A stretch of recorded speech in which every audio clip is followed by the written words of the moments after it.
তারা খেলা করতে পারতো যে 10 জনকে একটা একটা করে টাকার টিকিট কিনবে, তারপরে তার থেকে কেউ একজন করে প্রাইজ পাবে, এই টাইপের কিছু একটা করতো এই খরচাটা দিয়ে। তারা কি করছেন? তারা বসে এক প্রতিযোগিতা করছে।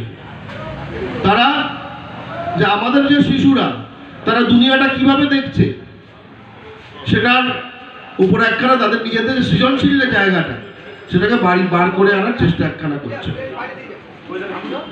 এটাও ঠিক যে সৃজনশীলতা সকলের মধ্যে ছড়িয়েছে কিনা এটা প্রশ্ন একটা জায়গা।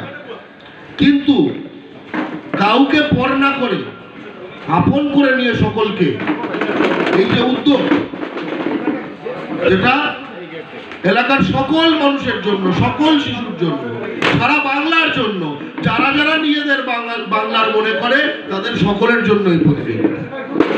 আমি ধন্যবাদ জানাই।